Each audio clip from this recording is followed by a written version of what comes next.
Welcome to Talk Cosmos, the show where Sue Rose Minahan and her panel of guests bring you insightful conversations to awaken consciousness for soul growth. Come journey with us through astrology's energetic cycles and get ready to understand your path in the cosmic roots of the stars.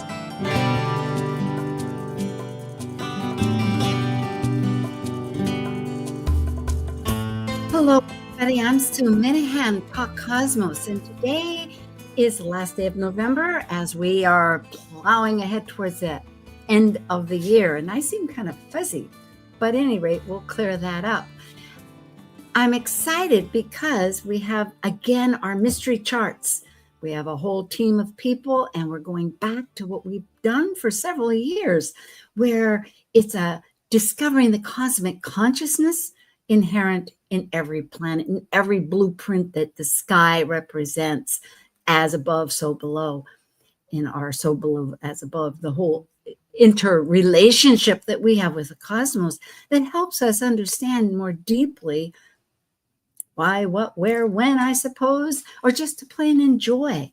And that's partly of today. It's known as Astro drama. If it was person to person on the floor, touching, feeling, sensing, and this is online.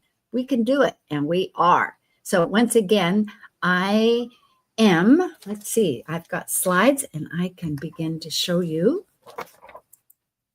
Astro Jam is a fun and exciting reenactment where a group of astrologers bring two mystery charts to life. Here, planets speak their archetypal consciousness to us, just like they do in our minds and hearts. Playing out the chart's planets like a spontaneous music jam, this is your cast of Astro Jam. Hi, yes, indeed, there we are. We have a whole bunch of people. Let me explain first what this is. We have a theme. It's transformational people, movers, shakers that rock somehow the world that we know. We have two teams. Each team provided a chart based on that theme to the other group. But the other group, unbeknown what that is, has two clues. One is a century it's in, because it could be the span of time. And the other is a clue, which may or may not help. We'll know. So the plot thickens. And after the team gets their opportunity, because we'll have one team in each half of the hours, so you got to stick with us. They're totally different charts, yin and yang. Everybody collects once it's revealed and does their ahas, like, oh my goodness, and talks and whatnot. It's quite an educational experience. This is all historical. It's all evolutionary. It's exciting. So let us begin with who's here. We have Rob Passetti, yes, of Deep Earth Astrology, a professional consulting astrologer, the visionary of Deep Earth Astrology. And you can contact him, and there'll be many more. He's also on the faculty of Center of Relationships and Astrology. Thank you. So great to have you. Next, we have Jolly Knott of England, Bodhi Mindful, an astrologer, Reiki master teacher, and a coach. And you can always check. So thank you, Jolly, for checking in. And we have Israel Ahosi, also of England, sacredplanets.com, a full-time practitioner and teacher of astrology, tarot, philosophical, and esoteric teachings. And you can check him out at sacredplanets.com. Actually, it's not .com. That's your email. I think we'll have, it's .co.uk. UK. Oh, rats. .co.uk, yeah. Yes, I'm so sorry. I'll have to Okay, very good. Glad you're here. Then we have Jen Sachs of Washington in the United States, of Jen Sachs Astrology. She's a certified astrologer with AFA, Tarot Rotor, Biddy Tarot, and does consultations. Thank you very much. It's great to have you. We have Susie Cox of Arizona, of SusieCox.com, who has her YouTube channel. And Susie, a professional astrologer of many years and does workshop presentations, and an author. Thank you. It's really a treat. Great. We have Marie O'Neill of California, Santa Rosa, founder of Padma Life Coaching, a life coach, astrologer, speaker, past life regression facilitator, lecturer, and an author. And she does a bunch of other things with Kepler College and does a virtual retreat. Thank you. It's great to have you. And we have Sean Kelly, also of California, a speaker, executive, motivational leadership, focuses on digital business besides his astrology knowledge, and worked with some of the greats. Evolutionary Astro. Thank you very much, Sean. It's great to have everybody. And myself, I am Talk Cosmos, and you can check us out and subscribe. This is quarterly that we do this. So let's get to our first team. It'll be Israel Ahosi of London, Jolly Knott of London, and Rob Passetti of Greater Pittsburgh, Pennsylvania. That's Sacred Planet Co. And here I've got the right one, UK. Yeah. And Bodhi Mindful.com and Deep Earth Astrology. Okay. I'm confident in this team. All right. We got it, baby. There's a reason why we're going first. Yeah, it's willing and brave. So let's see what we have. All right. The theme, transformational people impacting the world in some tangible way. The century is the 20th and the 21st. Right. Sort of morphs. So it's the 1900s to 2000s. And the clue, a legacy of disruption in our zeitgeist. So here it is. And you'll notice that on the chart, I put some of the asteroids and things on the left. Just some people watching may wonder what those are. And I think most of us know, but just in case. So here you go. It is. And it is an AA chart. Okay. Rob, jump in. I mean, there is a lot of Capricorn in this first house. So I would imagine this person has some kind of relationship to business in some way. I mean, Capricorns are so good at understanding what people really need and how to turn that into something that is successful. But I also look at that Chiron on that ascendant and I'm like, is this somebody who always feels like they have something to prove? Well, I am going to be the sun. I am the sun. And I see life my way, highway, because it is, hey, I'm out there. I'm the moon in Aries, and I want to push the envelope on communication, on reaching people on a daily basis, on actually getting something there quick, fast, and in your face. And I'm Saturn, and I'm the ruler of the chart and also the ruler of the sun here. And in the 9th house, very close to Neptune, I have and also in the 9th house, I have my own way of viewing how justice works in the world, and I am going to execute it. I'm going to be Uranus in Cancer on the descendant, and I bring a fresh and different perspective on my relationships with others. I am here to innovate. I am here to progress my relationships with others and how the world sees me and connects with me on that one-to-one level. And I'm the moon in Aries in the 3rd house. I say what I mean, and I mean what I say. I'm Mercury in the 1st house, and I'm in my house of joy, and I am the first planet, apart from Chiron being an asteroid, but I am the first planet which you touch coming from the ascendant. So I'm here to communicate. I'm here to speak. I'm here to inform. I'm here to educate, enlighten, and bring a strong sense of concrete knowledge. Since I'm in the sign of Capricorn, I'm here to bring something pragmatic, some kind of earthly, tangible basis and I speak with authority, and I speak with um, with discipline and structure.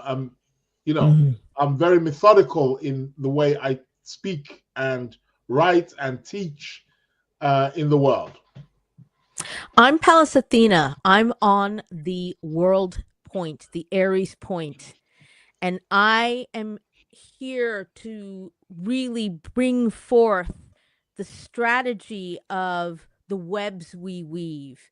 I'm here to, I'm looking at Vesta, and there is a square between us, and I'm, you know, Vesta's trying to hold me back here. Vesta's trying to make me think about integrity, and it's important, but it's more important to be strategic. It's more important to bring, to birth something new in this world that is going to make a difference to all of mankind. Yeah.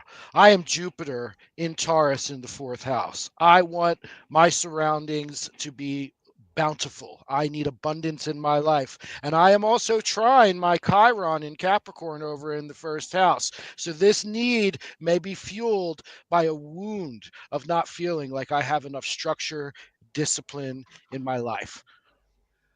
I am Venus, exalted in Pisces. Mm. Oh, I have big dreams. I'm extremely idealistic. And I'm right next to Mars, who is also fueling me. So we make a great, passionate bunch. So I'm very passionate about my dreams, about my ideals, and about my values. And being that I'm in the second house, I can also be used in a particular way that, generates, income, resources. I have a talent for art, for aesthetics, and for bringing and bridging, the beauties of life and bringing them down here on Earth. I'm Mars, and I am Lord of the MC.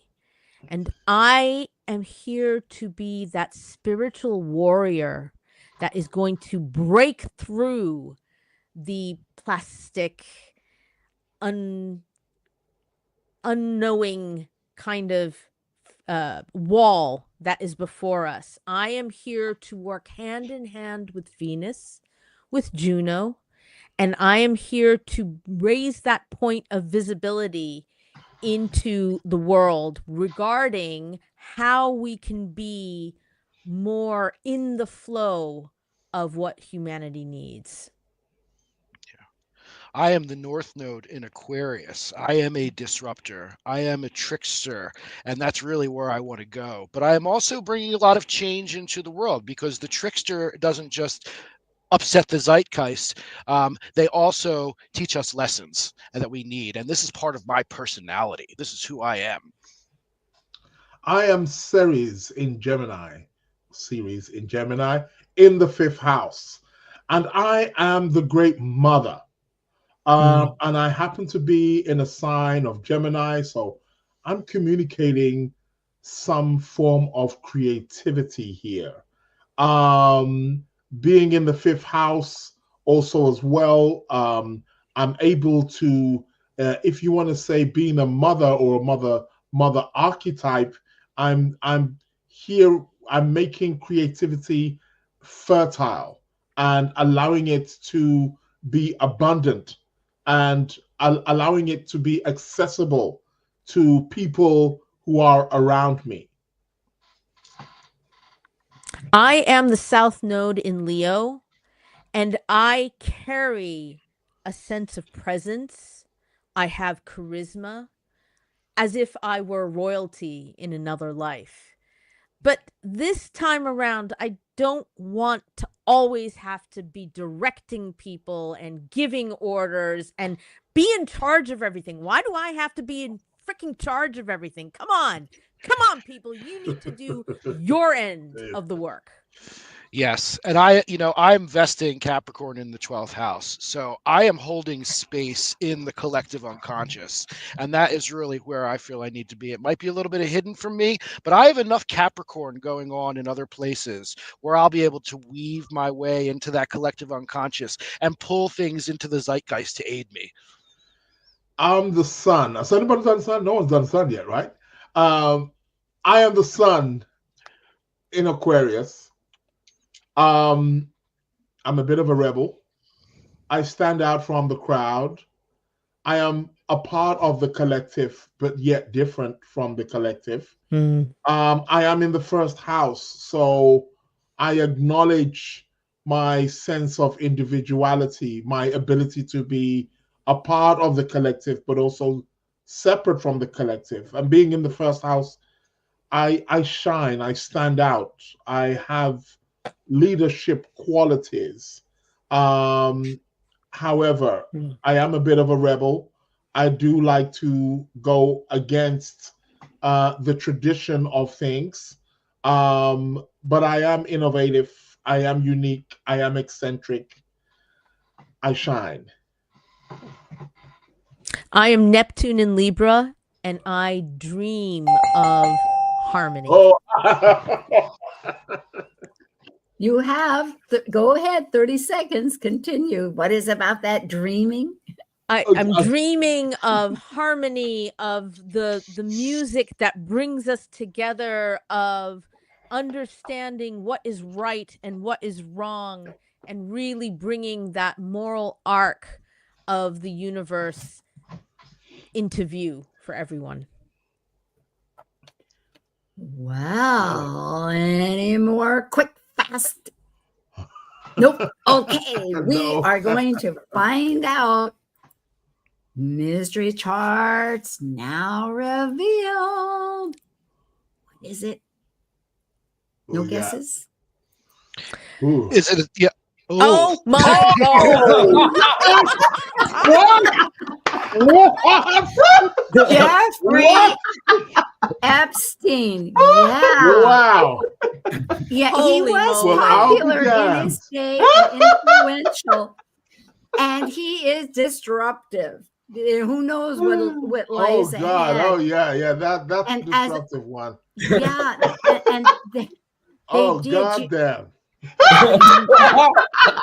I should have known with that Venus Mars. I was going to say I something was thinking about the that same Venus thing, Mars. Israel. Yeah. I was going to say something about that Venus Mars. And then the series in the 5th house. Oh my God. Yeah, he was some of his morality might be later in death, right? He may teach the world a bit. The one up here is his island that he named, and then that's where he grew up in Coney Island. But here's his actual chart with some of the things. And what's really fascinating is right now, Pluto is transiting Pluto's sun. Exactly. Mm-hmm. Yeah. Mm-hmm. And the fact that he has those angular planets, what with Uranus and Chiron opposition, it's really pretty amazing. And then too, the Saturn conjunct Neptune in Libra is very telling in the 9th house. Yeah. And even Ceres and Gemini in the 5th. Yeah. Robert. That communication, because even his number was. Go ahead. Oh, I was just saying, Robert, you really keyed in on several points, and I was like, ding, ding, ding, ding, ding, ding. I know. I wish. Yeah. I don't know if that's a good thing. I mean, well, but he's still living this chart. It's just that he's living the shadow. Yeah. Exactly. It's huge. Absolutely. Yeah, he didn't. And let's see, do I have another thing here? I mean, can you imagine that that moon in Aries, and what it must have been like? Oh, and Jupiter is square the nodes. Mm-hmm. Yeah. So that's kind of a, that ego. I mean, to me, when I look at Jupiter, it's fixed. It's not going to change. It's possessive, but it's an over ego. The ego is overinflated. It makes so much sense. It's in the north bending, so it is literally you already have Rahu or the North Node being like eternally hungry, and then Jupiter's just amplifying that. Yeah. Yeah. And that Jupiter in Taurus, trine a Chiron in Capricorn, is absolutely somebody who owns an island. I mean, that just made total sense to me when I saw it. I was like, this is a rich person. Like, you nailed exactly. He wasn't growing up, but yet he had this idea because he did so many illegal things all the way along the line. He dropped out of college, but then he decided to teach school, except that he got ousted because he wasn't improving his teaching. And besides that, he had been some criticism that he was getting a little too comfortable with the girls. Wow. It's But incredible. nobody touched on Pluto in Leo in the 8th. Yeah, that's true. At 22 degrees. And retrograde. Oh, yeah. Yeah, and retrograde. That's right. Yeah, trining the Saturn-Neptune conjunction as well. Uh-huh. So there's that opportunity.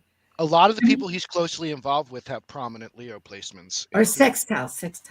Well, yeah. President. Yeah. I mean, well, Trump and stuff like that, right? Yeah. Well, but also think about Prince Andrew. Well, it used to be Prince Andrew. Andrew Windsor. Andrew Windsor. That's where so his thing is that because he taught, he learned that it wasn't what you did, it's who you know, your contacts. So he shifted. And then when he came out getting a company where he would only consult people that had a net $1 billion. Thank you. Tell me that's not Leo and Pluto. Talk about arrogant. But and also Chiron and Capricorn. Yeah. I also meant to say that having Mercury and Cap in the first house, as Israel said in Mercury's Joy, I always think Mercury in the first house has a bit of a Pied Piper kind of quality to it, and in Capricorn, I think it's even more so. It's like that Pied Piper on a very material level. Scared to grow up, maybe scared to grow up. Because of fear. We have such positive astrologers here. Everybody was way too positive. I know. Yeah. Oh my God, no. Yeah, bless you. Your souls came out. Yes. Which is wonderful to have positive astrology. But that Neptune squares Mercury, he's just a liar. I mean, doing everything under the surface, up there. So it was a fascinating chart for us to choose. Oh yeah. Wow. Yes. It's whenever Robert came in with the North Node in Aquarius and he said, "I am the trickster." I was like, there it is. Yeah. It was Sean's idea to come up with yes, and that was a great chart, Thank Sean. you, John. Yeah. Thank you. Really amazing chart. That's a good chart. I like that. Here it is also. What I realized was that the North Node is transiting right there, his Piscean personal planets. And so if you go back, because it's been in the news so much, that as of the summer, and because we had the eclipse, it stayed at 18 degrees, which is only 2 degrees from his Venus, if that, so it's been in focus. And now, especially, what with the legalities of it coming out in the United States, that they have to release supposedly. Well, I say supposedly because it's a time off yet. But look at this timeline. It was exact at 16 degrees earlier in the month. And then it went to 15 degrees on his Mars. And in December, it'll be on his Juno. But now, now which you could look at as alliances. Go ahead. Yeah, I wonder about the chart of his death. I looked at that too. Okay. And I didn't put that up. Oh, rats. Let me see if I can look at that right as compared to his natal chart, because, what you guys were doing was reading the chart as with the opportunity that he had. Yeah. Right. Yeah. Yeah, but Anna's death, August 10th, 2019. There's also this with 2019. Yes, he died. Was it 219 when he died? 2019. Yes. Crazy. Yeah, I know. Okay. Wow. Before COVID, wasn't it? Prior to COVID. But the question, it's most interesting. I wish I would have brought it up because there's 3 strong aspects. Patterns here. One is a yod right to the degrees to his sun, 17 at that time, 17 degrees Leo.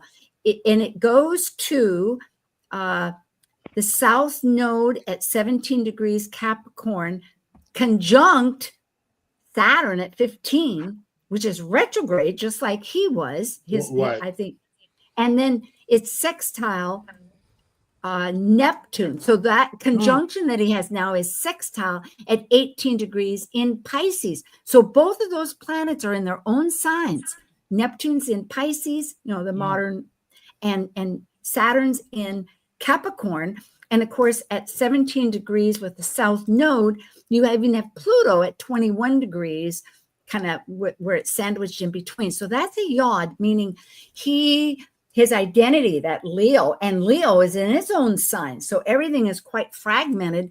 And it's like this total illusion, you could say, of Neptune, along with his fears and his structure that totally fell apart and the transformation. So he could have hung himself. I don't know. Yeah, I don't think so. More deception, a lot of deception. But then again, so that's one interesting. The Pisces, the Pisces eclipse, the lunar eclipse that we had in September, that was basically right on his Mars. And I think that was when things started heating up. If you think about, a North Node lunar eclipse is going to be like the partial birth of something that's trying to come out. And I just think it's interesting. That's when we started really, hopefully, getting this, the Epstein files are going to be released. And obviously, it's been a bit of a mess since then. Oh, and will continue to be. Oh, yeah. Well, I think that is extraordinary. Yes, because Sean wrote that it could be, what was it? Maybe Watergate 1,000 times. It's like, is this, when you start reading the facts, because in this whole baloney, I don't know about baloney, but this whole media, the art, the whole context of it hasn't brought out, the details of his life, but he was had so few scruples and such, he had surveillance cameras in all 3 of his properties for blackmail. This goes, it's like, I could not put a picture of him up. I hate. Tell me that's not Mercury and Capricorn. To the worst. Well, thank you, everybody. We're going to take a little getaway, folks. So our audience, please stay with us because it'll be yin and yang. You will be amazed with the next one. We have a new mystery group and a new mystery chart. And so we'll be right back with our wonderful our crew here: Israel Ahosi, Jen Sachs, Jolly Knott, Marie O'Neill, Rob Passetti, Sean Kelly, and Susie Cox. Thank you. While we take a break from this week's edition of Talk Cosmos, let's take a look at this cycle's archetype. We are currently in the Yang period of Sagittarius, ruled by the largest of all planets, Jupiter, the Roman god, or Zeus by the ancient Greeks. By leaving a cycle based on power and powerlessness of life and death and regeneration, involving committed relationships, Sagittarius energy finds meaning for an expanded perspective and potential for actualization in their search for truth. As a mutable fire sign depicted by the centaur, Sagittarius is adventurous and seeks the beyond. Sagittarius travels to far places, physically and mentally, to find the truths of life.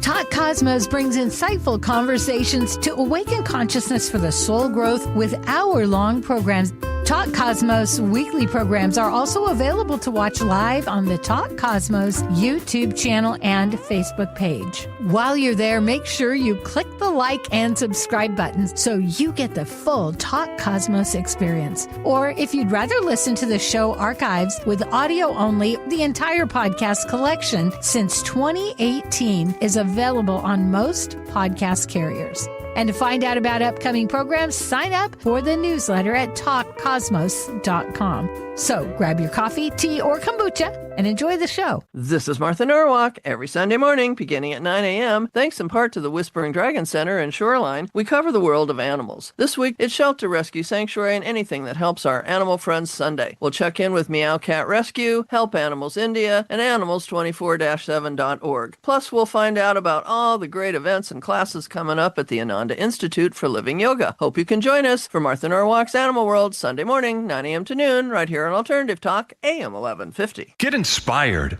every hour right here on Alternative Talk 1150. Hello, everybody. We're back with our mystery charts, and we'll start just quickly going through what people have going ahead. Israel, you have your sacred planets, and that's not .com, folks. That is, tell me. Are you, I think you're muted. .co.uk, I was muted, sorry. Yes. .co.uk. Okay, excellent. And you have classes, anything in particular that you want to tell us in about 15 seconds? I've got classes, tarot classes, numerology classes. Also going to be starting another, it's got the only astrology academy, which has 4 live classes every week. So come on board. Yeah, the astrology, you learn it all. So your YouTube is fantastic and all of it. Thank you. Yes. Thank you. Very good. We have Jolly Knot also in London sharing with us, and it's go ahead and tell us what you have. Thanks, Sue. I've got a workshop on the 12th parts. That is the Dodecatemoria, and that's going to be coming up in January on the 24th, I believe, of 2026. I do have a podcast that I'm doing with my good friend and colleague, Ashwin Subramanian. So the Jolly Ashwin Show, you can find it wherever you listen to podcasts.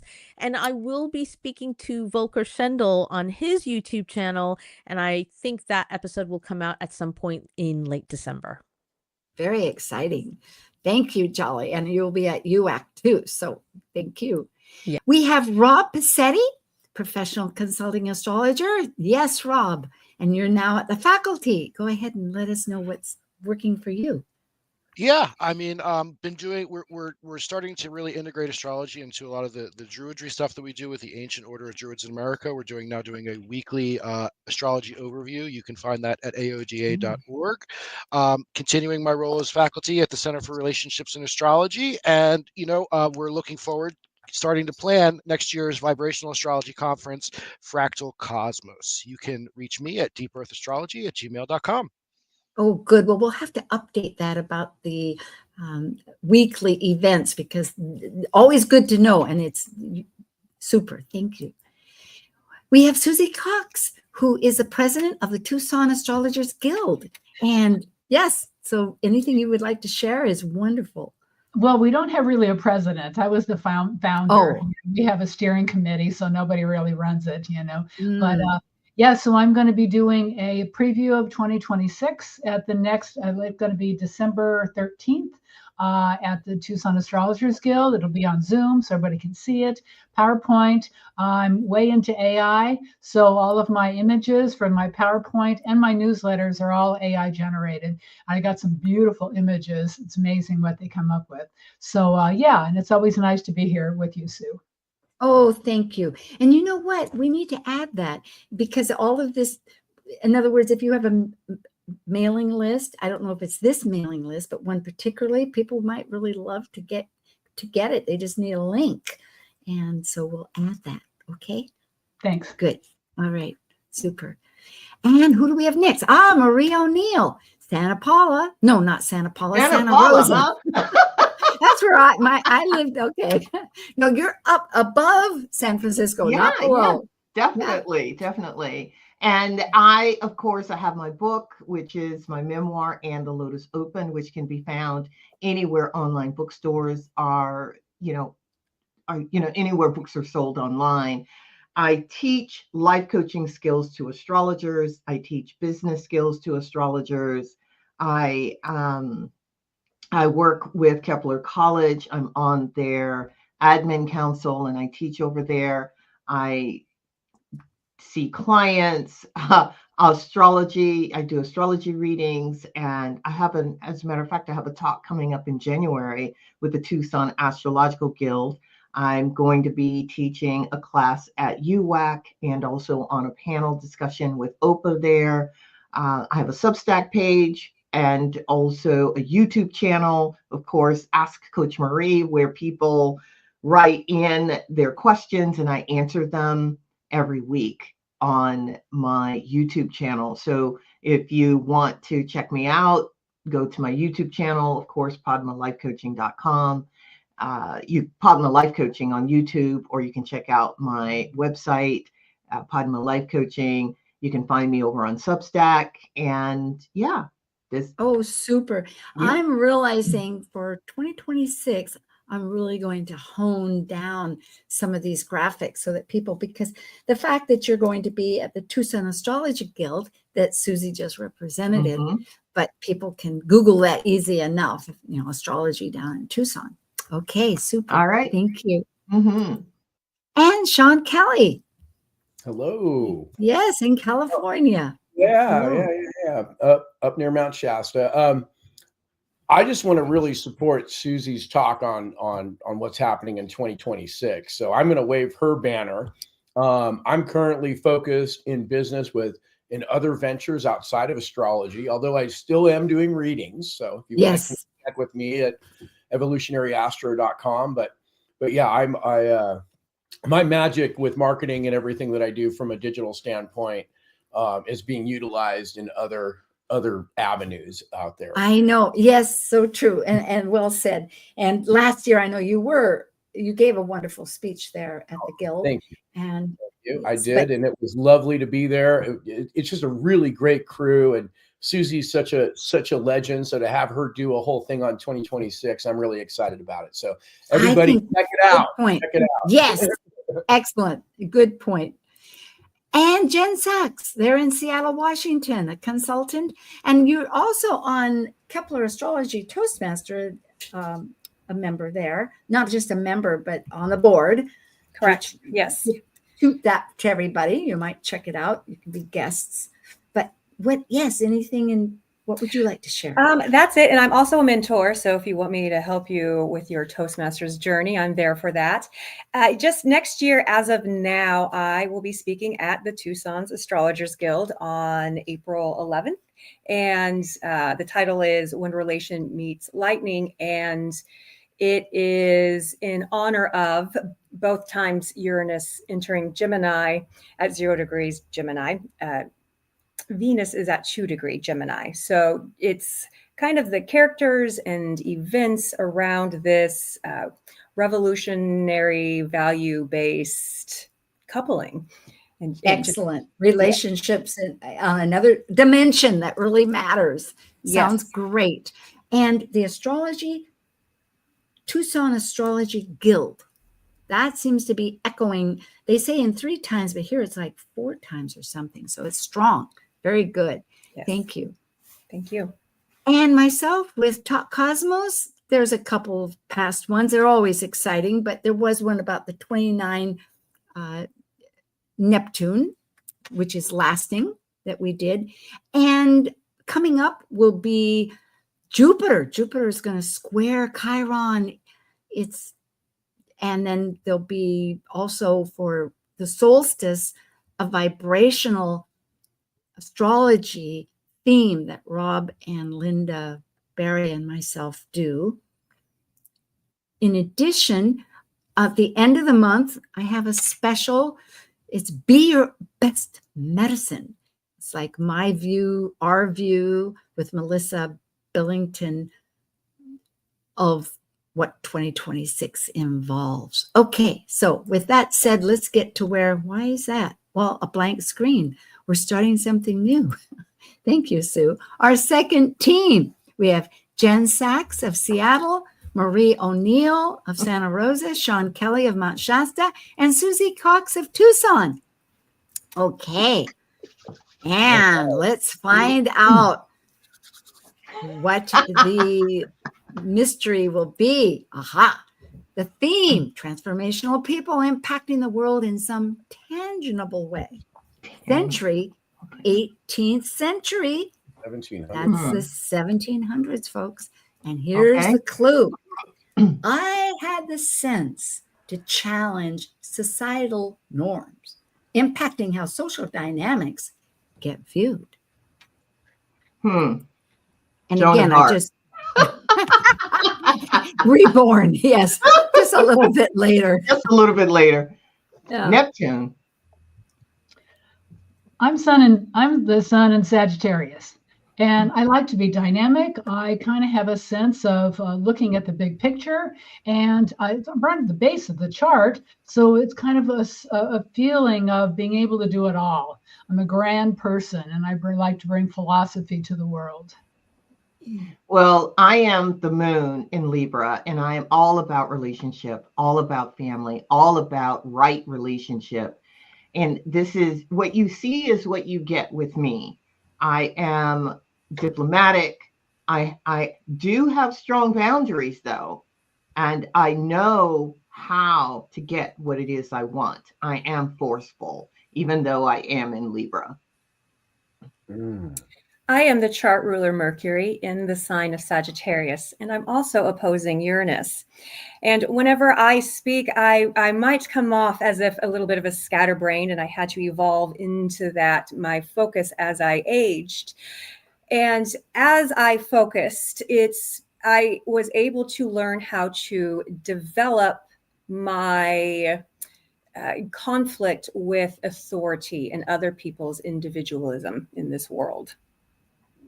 I am Jupiter in Gemini. Wow, what a Jupiter. I trying Saturn, trying the moon. I know how to teach with authority. I am the authority. I expand everybody with my authority. And with all that Libra down there, frankly, I know how to manipulate things so that I can become more of an authority.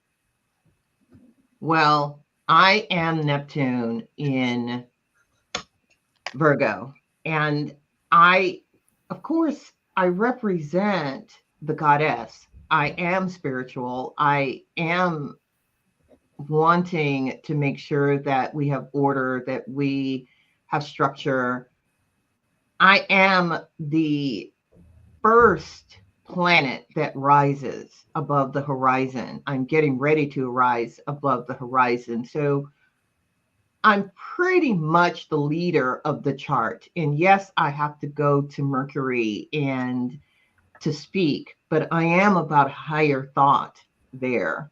And my spirituality is seeking truth. I'm the moon in Libra. I'm moon in Libra, and I can talk people into things. I'm very charismatic, and I can I make sure that people will be happy doing what I want them to do. I am Mars in the fourth house in the sign of Capricorn. I am deliberate, diligent, and I am at home whenever I am energized. And my square to the moon Saturn speaks on how I am able to channel my emotions into creation. Well, I am Pisces on the descendant, and what I draw to me are people who project onto me this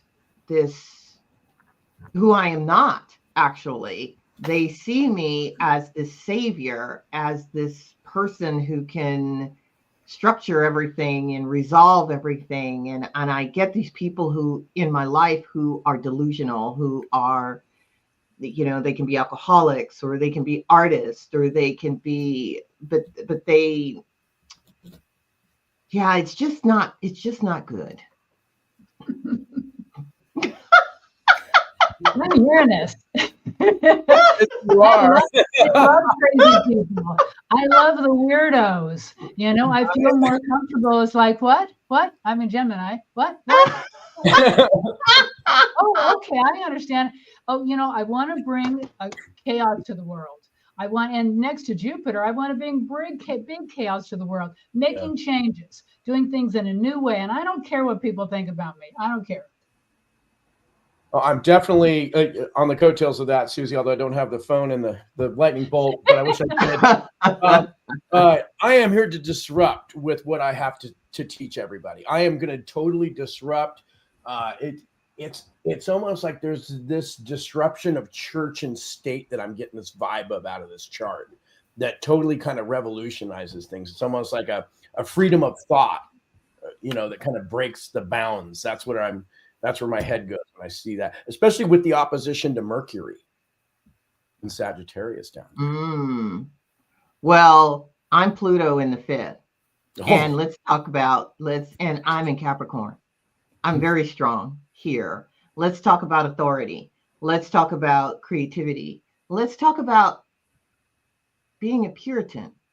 Let's talk about, how we create and where the gold is, where the jewels are.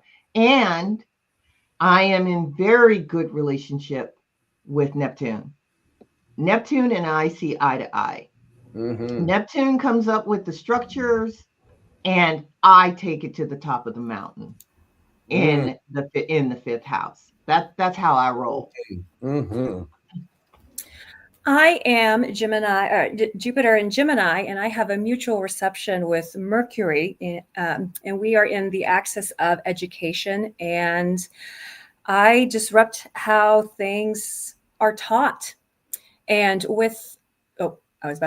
I am North Node in Leo. And I had to learn how to evolve into letting others see who I am as an individual, especially being in the 11th house, learning how to shine within my groups and associations. I don't want to shine. I'm Saturn. I'm Saturn, in the 1st house conjunct the moon. I'm kind of depressed. I really don't like people very much. I stay to myself. Sometimes I just pull in and I'm fine. Well, it's like, heck with them all. I don't care. I've got my black ball here and it's like the 8 ball. So I'm not a happy guy. Nah, not at all. I am a spiritual authority, though. That's for sure. Like authority, right on the coattails of Marie talking about that Pluto Neptune. I am spiritual authority, and I know the details, even though I'm Neptune. I know the details. All right. Well, I am definitely the ascendant. With Virgo. And so I know how to structure things. I know what we need to do to reach the goal. And I will always reach my goal. And people see me as a can-do person. And they see me as a voice. They see me as a leader. And that is what I am, a leader. I'm Mars in Capricorn. I absolutely am a leader. And I just cut through the old stuff and I do it with a sense of power. And I got a whole bunch of planets around me that are helping me out. So I'm here to change things. Susie, you're a magician. Where's all this stuff coming from? There's a sword now. I have an extensive costume closet, just saying. Oh my goodness. Oh gosh. Yeah. Oh boy. So Mars, oh yes, Mars, you are, because you also rule that 8th house of other people's money. Of we are. There's the ding. Yeah. Yeah.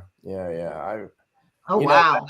know, man, I am tossed up between two people looking at this chart from the Go 70s. ahead. I guess it's either Adam Smith with all that Capricorn stuff, or the spiritual side of things makes me think Voltaire, because of all the disruption he did from a spiritual side of things. Was he 1700s? Yeah. Any other takers? It doesn't even have to be somebody. Yeah, it doesn't have to be somebody here from America, but it had to be revolutionary. Mm-hmm.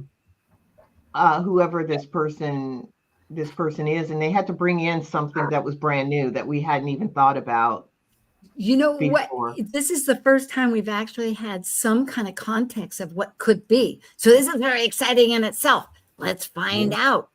Mystery charts now revealed. Yeah. Ta-da. Jane Austen. Jane Austen. Talk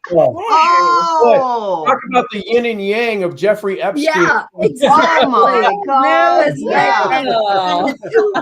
And the two nations. It was Sense and Sensibility just came out in September, both here and in the UK. And earlier, it's been 20 years since Pride and Prejudice, but it was amazing. I did not realize she was born in 1775, before, of course, the Revolution. Absolutely. And all that. Yeah. And that is, amen, the courage that it had to take for her to even, think about that Virgo. Mm-hmm. Well, she's a Sagittarius. No, person. I mean the Virgo ascendant. Yeah, the Neptune in Virgo. Yeah, we'll do that in a second. But actually, you're so right. She revolutionized how women authors were seen, because at that time she took love and women's place in the home and opened up that whole door. But she never married, and she died at 41. Yeah, she died pretty young. Wow. Yeah, and later, of course, was so successful. But she used irony, realism, and satire, which is so British. And she had a really biting sense of commentary on what the social norms were and what people were sharing and not sharing, or how they were sharing it. And what I thought was so wonderful, all of you hit so many wonderful points. Like Sean, you were talking about freedom of thought, and you mentioned details, and that was her forte, that she would hone in on the details of a conversation, of a gesture. And Jen, you talked about channeling emotions and disrupting how people think. That is totally what Jane Austen was doing. She was channeling the emotions that were, back then. This is where Keep Calm and Carry On came from, because they were meant to be so stoic. And in fact, a lot of people accused her sister of being, cold when Jane died. And that's not the case at all. Her sister was devastated. But back then you didn't show it. So, and Marie, you talked about how creation happens. I mean, she wrote 6 novels, and that was absolutely, a process that she went through. Interestingly, she wrote those as teens, before she was 22, and in her teen years, 4 of them. But they weren't published till she was 35 or older. And of course, she died at 41, and she had this whole problem with one book that was interestingly first called Susie, you and I, and then got reframed. And 2 of them were published after she died. Yeah. So it was very interesting that way. And if you look at this chart, with the mutual reception, like you were calling out, and they're opposing each other. Whoops, what happened? Uh-oh, I didn't want to do that. I thought it was Charles Dickens. Yeah, but he would have been, I think, the 1600s. Was he? When did Dickens live? No, Dickens was Victorian, so he came actually after Jane Austen. Yeah. So he would have been 1800s. Yeah, he would have been 19th century, I would have thought. But I just want to mention, Susie, because I've just finished her Jane Austen's biography, and you mentioned that she was kind of depressed, and that was actually the case. So you absolutely nailed it. I could see that with all that on there. Well, can you imagine being a female during that time with all of that suppression, you know, Yeah. had the whole thing then, you know, and it's in Libra, right? Is that Libra? Yeah. So, I mean, she never got married. She's probably a loner. I mean, writers, I'm an author and I'm, you know, days, I don't see anybody. All I'm doing is just writing. So I understand that. Interesting. None of us talked about Venus and Scorpio. I think that's interesting to overlook that. Oh, yeah. Yeah. Wow, thank you. Yeah, thank you very much. Love that. Brilliant. And it was so relevant, you know, right now. Well, you're a wonderful cast, and I just hope as the season goes on, good turns come and you make the best of everything. So I'll miss you, but I look forward to when we get back. And thank you for everybody listening. And we have Jen Sachs, Marie O'Neill, Sean Kelly, Susie Cox, Rob Passetti, Israel, Hosi, and Jolina, and myself, Sue. So, thank you for joining an insightful conversation on Talk Cosmos, the show where Sue Rose Minahan and her panel of guests awaken consciousness by connecting soul growth patterns with astrology's energetic cycles. Be sure to tune in next week, same time, same place, to continue your journey through the roots of the cosmic pathway.